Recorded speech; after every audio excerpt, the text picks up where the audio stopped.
my mouth.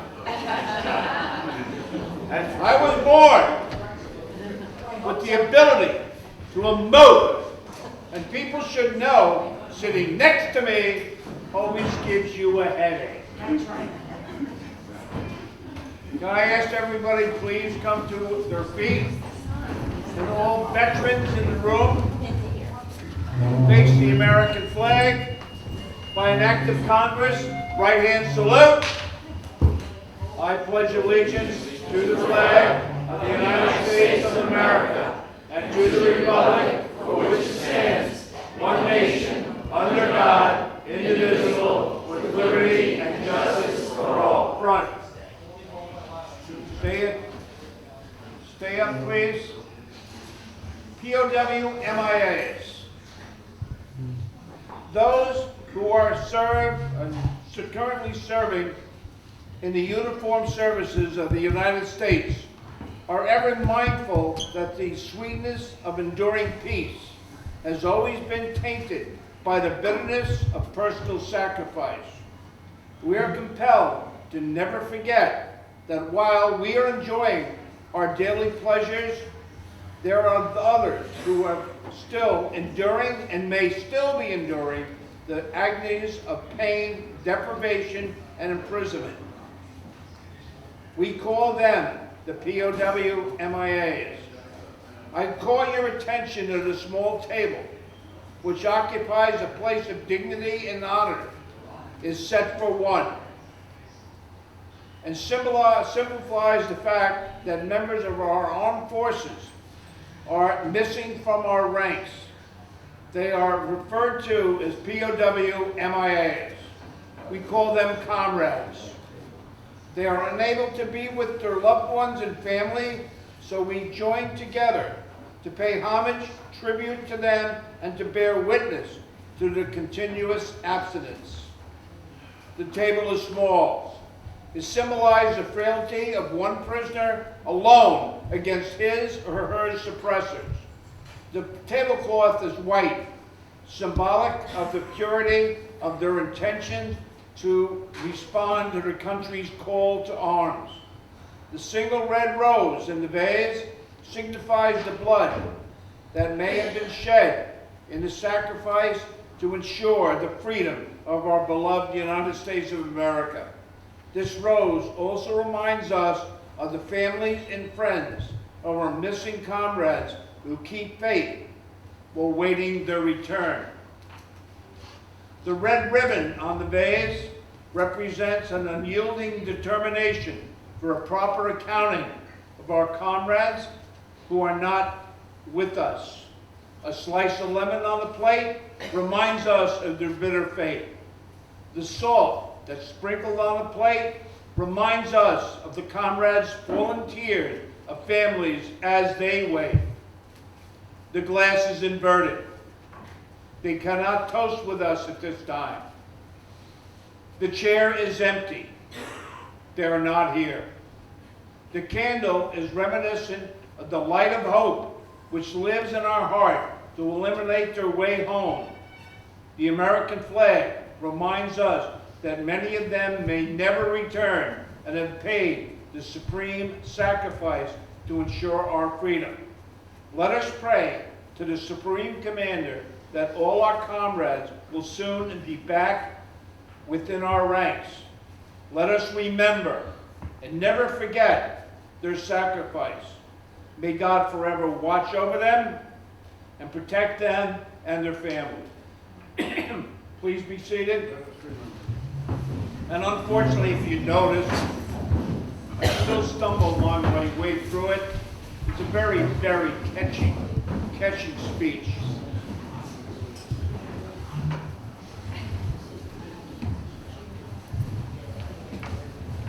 As we celebrate our veterans on this Veterans Day, I feel honored to be standing up here in front of so many people who are interested in honoring our veterans.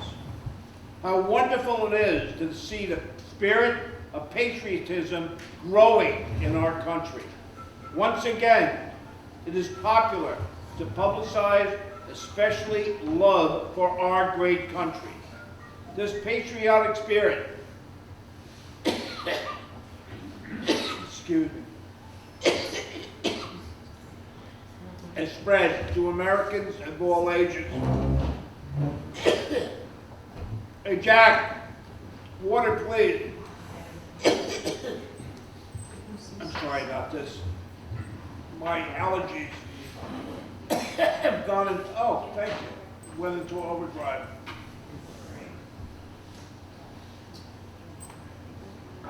Yes, it's tasty water. Oh, God, water is water.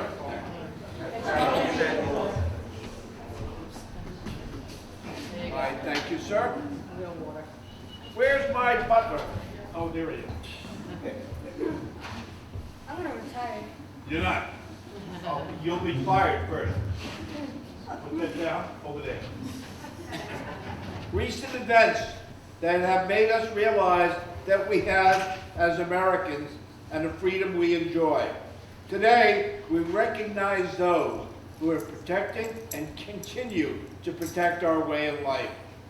Originally called Armistice Day, this day was conceived as a tribute to the Americans who sacrificed their lives in World War I.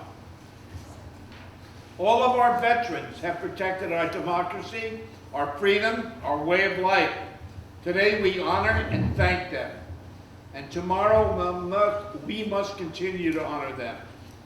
They have given us the chance to live in freedom today and the opportunity to look forward to tomorrow. They have given us every day, and they have protected us, our every freedom.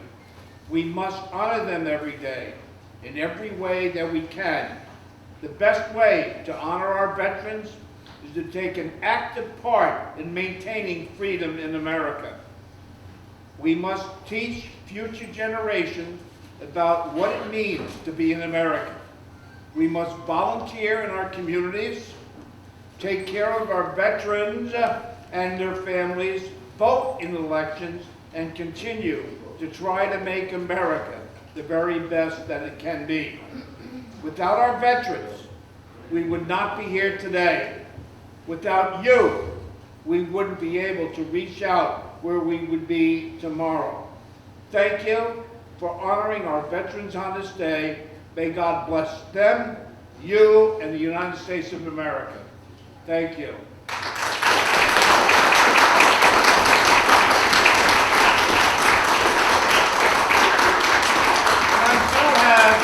First of all, I must thank the fire department. Did you notice outside the truck is there with the flag on it? We lost our flag during a big windstorm, and we found the flags, of course. We lost a lot of parts, and we can't find them. I got a guy coming this week, but he's $1 short, day late, so we don't have any flag except for the flag, sponsored and flown by the fire department. Thank you, Jerry.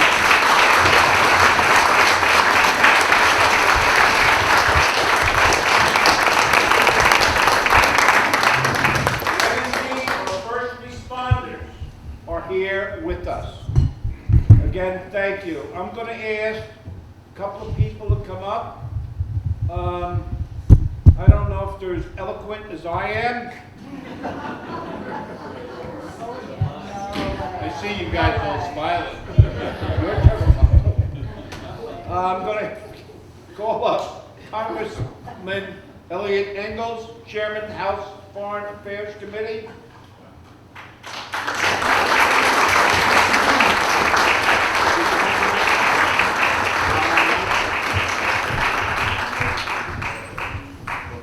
Thank you very much, Al, and I'm glad that we're getting a new flag that's flown here. I'm going to make a pledge to you tonight. I'm going to get you a flag to go over the Capitol of the United States. Oh, wow. Thank you, sir.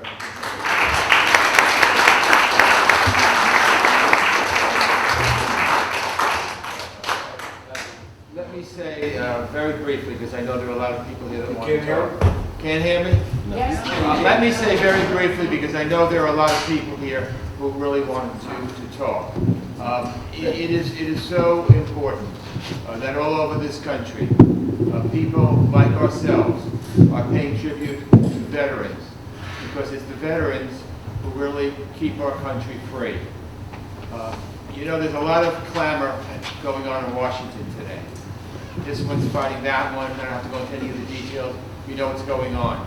But if there's one thing that both sides agree, or I should say that every side agrees, it's that we cherish our veterans and we will do everything we can to keep them safe. I just gotten back a couple of weeks ago from Afghanistan, where I visited the young men and women who are really keeping us free. You know, you see them, and you know, as we all get older, our kids, everyone's looking younger, you know, these days. And you see these young men and women, and the way they conduct themselves, and the way they act, it just makes you so proud to be an American. These young people, where we flew with them and we stayed with them. It is just beyond word. And so when we fight in Washington, and we fight to balance the budget, one of the things I've always said in all the years I've been in Washington, we'll never, never, never balance the budget on the backs of our veterans. We'll give them everything they need, everything they want, and to those people who are active duty, along with the veterans, they have to know, and they will know, that there's one thing again that Congress is not divided on or fighting about.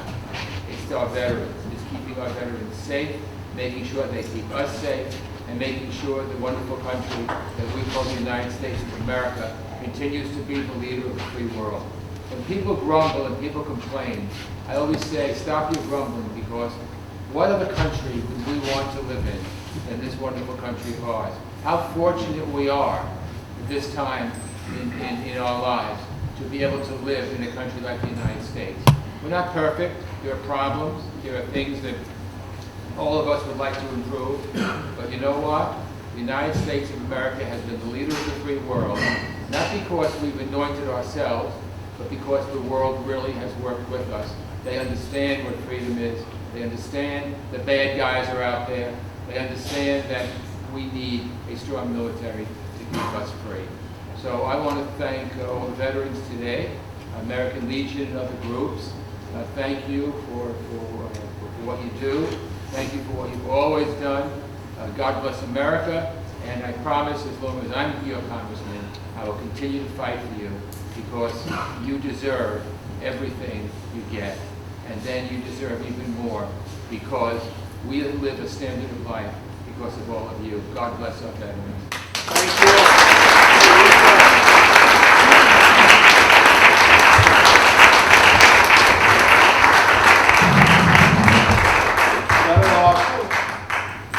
Thank you so much, sir. I don't want to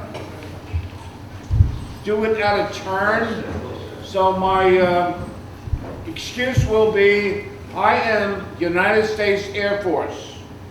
We never do anything in turn. There's a little story about how important stars are to the military.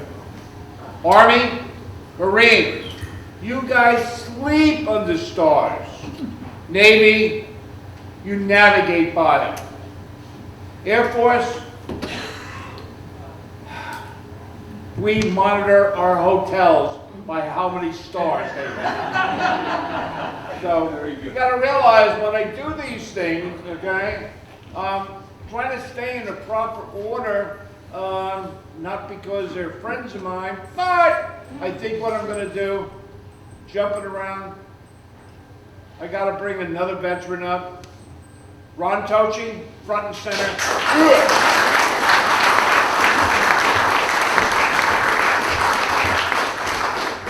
What you like this? You forgot, the Air Force was cast off from the Army. Yeah. Wait a minute. What? The last one. You know, it's great to be among true patriots, every one of you. You should really be proud of the fact that you care enough, you're here tonight. It's like preaching to the choir, listening to Elliot, our congressman, talk, you know, beautiful words, and I know he's sincere about everything, and we've heard these from all the different ceremonies we've attended today. George Latimer's with us, and George went to probably half a dozen like I did. And, you know, it's true. What Al said, the most important thing we can do is be proactive and do something to honor our veterans by making sure that they have all the things that they need, and God forbid, if they're not around, that their families are taken care of. And one of the most important things I can think of, I was astonished. I was talking to a couple of people. One of the districts in Westchester County, supposedly the Board of Education just voted to not put the American flags in the classrooms. It was offensive to some people. And that's all part of education. I think we have an obligation to educate our young people as to what veterans are all about, why they chose to serve this nation in arms, and what they did while they were in service, and why they did it. And bottom line is, I mean, you know, America first. I don't want to hear we made mistakes, we did this. Sure, we made mistakes. But at the same time, this world would look a lot different if it wasn't for the United States military. We actually saved the world.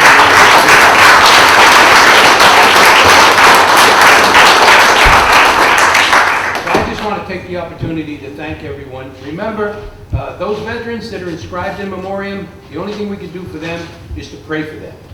Because I'm sure most of us believe that there's more than just life on earth. And that means a lot. And the families that don't have those dear people, remind them of the three greatest gifts that the Lord gave us. The Supreme Commander said, you have physical birth, you have free will to do whatever you want, and at the same time I'm giving you all an eternal soul. So we're all going to be together again, and we're going to have an accountability. So with that, thank everybody for being here tonight. Pray for our troops that they return safe. And at the same time, I'm very, very proud of the fact that I serve this county as chairman of the Veteran Service Agency, and the county executive has ordered that we do everything we possibly can to provide for the veterans. So we are, in my opinion, probably the best county veteran service in the state of New York, and we're looking to be even better. So God bless all of you. Thank you so much for being here. Thank you. All right. Sort of made my life a little easier, but Steve, I'm going to put you up next. Steve Otis.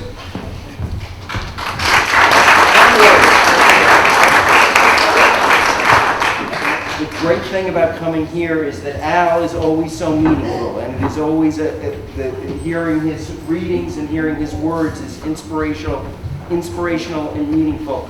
And in thinking about what all of you who served experienced when you served and what you experience today, in thinking about the serious part of it for a second, I think about when you served, the quiet moments you had when you were away from your families and sort of sizing up wherever you were stationed and the situation you're in, and the quiet moments you have today, that when you reflect upon the memories, good and bad. My father-in-law served in World War II in Europe and was one of that generation who would rarely talk about what his service there. And that is the case with many of you. So a way of saying thank you is to say that I think we understand that you went through and continue to go through a special experience that will live for your entire life.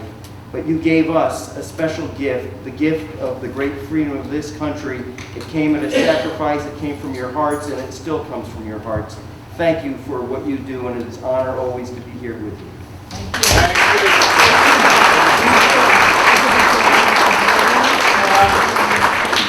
We have a lot of heroes, and I'm going to bring up some of our other dignitaries. But in the back room, there's a schoolmate of mine, Sal Tickley. Sal, raise your hand, please. Sal Tickley was the one that instituted in Mamaroneck High School the 12th Man Organization. Tradition.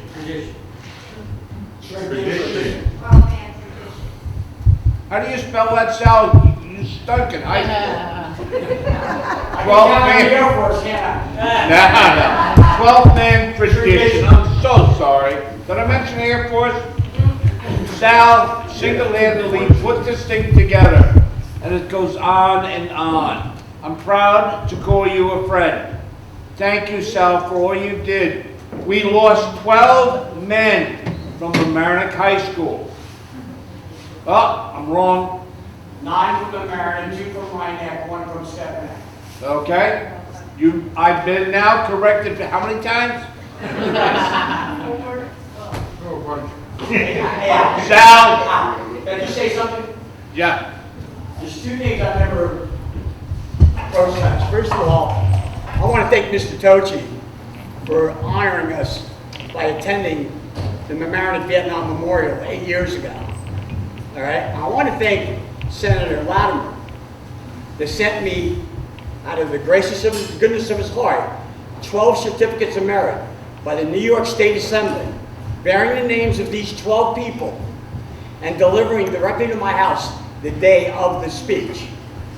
These right now are one of the 4 showcases. And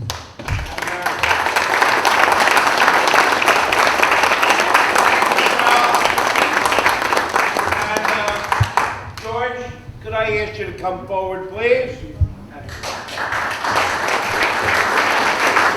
Our County Executive, George Latimer. Thank you, Al. I'm obviously pleased, like all of the rest of us are, to be here to recognize our veterans, and knowing that this particular day is for everybody who served in the military. And we celebrate and commemorate on Memorial Day those who made the ultimate sacrifice, but everybody who served has made a sacrifice. As I was told by my dad, when you go through basic training and that drill sergeant gets in your grill and they shave all your hair off, you start to realize this is a sacrifice, no matter how the story is going to turn out. And that you don't know where you're going to be assigned.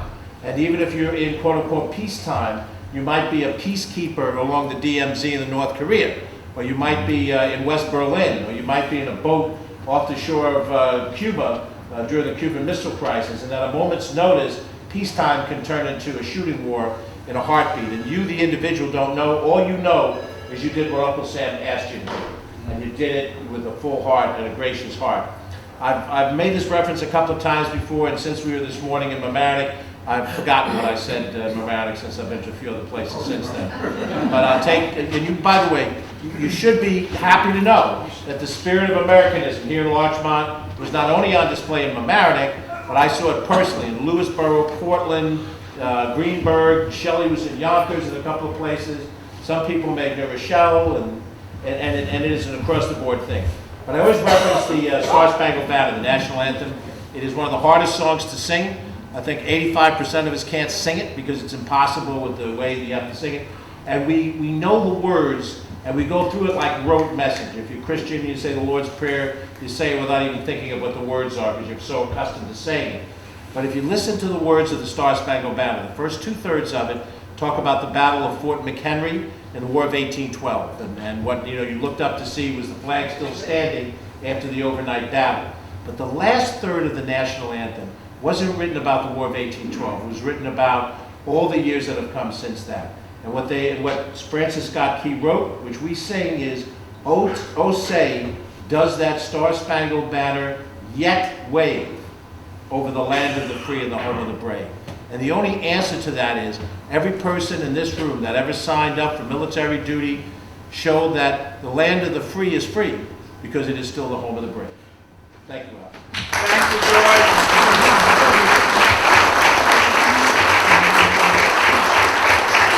Now, last but never least, that table back there with all you girls in it, would you all please identify yourself, come up, say a few words, because I'm terrible. Did I mention the United States Air Force? Frank does have it for. Frank has his privilege. Would you like the mic? So I'm State Senator Shelley Mayer. It's an honor to be here. I mentioned to George that today I read some of the letters that my father, when he was in officer candidate school, at 18 or 19, I don't know what age he was, wrote to his parents. And I read them thinking there was going to be something deep and meaningful. But instead there was the story of a 19-year-old boy experiencing a life-changing experience of going to officer candidate school after he enlisted in the Army. And I know that for all of you that served, being there changed your lives, but today we acknowledge that you made America great. You continue to make America great. You're proud to be patriots. We are standing here because we are proud of America. We are proud of what you've done, and today we're here to acknowledge it. So thank you for that.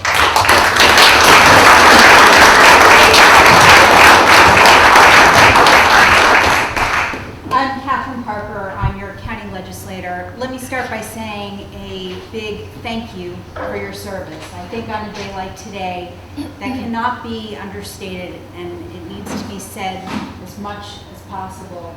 I look in this room, and I actually think I want to go back to the words that Al said earlier when he was talking about the sweet taste of peace. That you fought for our democracy, but you know that at the end of the day, peace is always preferable, and that war is ugly, and yet you fought for our democracy at a time when we needed you most. And so again, just a real heartfelt thank you for that service. Thank you for keeping us together as Americans, and thank you for having our values at hand as you were fighting in those battles. Thank you. Thank you.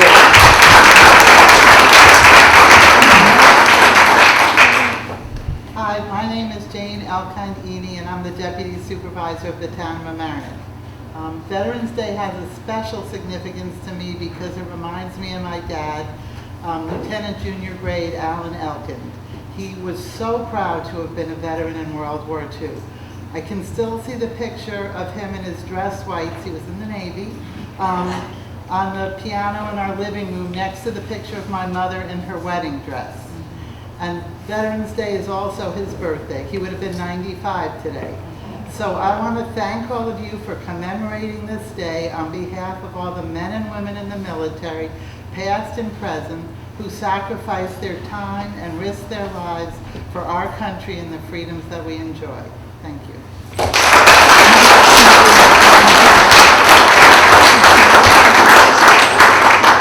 Good evening. I'm Lorraine Walsh, and I'm the mayor of the village of Larchmont. I brought my dad along with me tonight, Navy and Army veteran, because he loved nothing more than to spend some time with fellow veterans. He's now in Calverton. I want to say we are so lucky, not just to live in this country, but to live in this community of Larchmont and Mamaroneck. We have such a tradition of service and volunteerism in this community, which really makes it a very strong and wonderful place to live. Not only is the government mostly volunteers, but we have all sorts of community organizations, volunteer fire department, volunteer ambulance corps, all of us working hard to make this the kind of place that we would be proud and happy to live in and have our families here. But without the service of the armed forces and the veterans of the armed forces, it's meaningless. You guys are the ultimate volunteers. You have such a deep commitment to service that you have gone and given up your own lives in service to this country. You put things on hold. You left family and friends.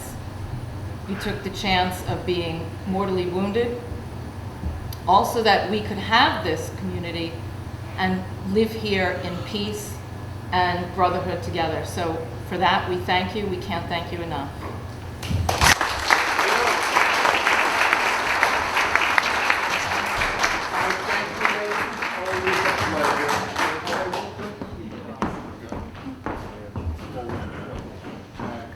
Now, I'm going to do my speech. Actually, I'm not. Can I have that note there? No, what? That. With me, I'm a proud owner of my youngest grandson being with me. And he is known around the Legion. Matter of fact, tablecloths, food that was brought in, anything, him and his brother who's around someplace. There he is, William. All right. I'd like him to stand up. William, you can stand up too. But he's the only one. has a rank in the American Legion. He is known as the Command Dork. And with that, Commander, you're going to do something, right? I'm Commodore. My last thing. Excuse me? I could change your heart, sing the heartbeat. No, I was exhaling. Okay, in Flanders Field, the poppies blow between the crosses, row on row, that mark our place, and in the sky, the larks still bravely sing and fly, scarce heard amongst the guns below. We are the dead. Short days ago we lived, felt down, saw sunset glow, loved and were loved, and now we are in Flanders Field. Take up your quarrel with the foe, to you, from falling hands we throw, the torch be yours, to hold it high. If we break faith with us who die, you shall not sleep, though poppies grow in Flanders Field. That was written by an Army surgeon, Canadian, who cares, during World War I, okay? And surprisingly, with Flanders Field, all of a sudden poppies started growing. And it was all based on the shells, tearing the ground up, the lead in the ground, everything else caused poppies to be part of why we're the American Legion. And our commander, our Commodore is going to distribute, William, everybody gets a poppy. All right? So with that in mind, I quit. I'm finished. We're going to eat, all right? And we'll go from there. I thank you for your attention.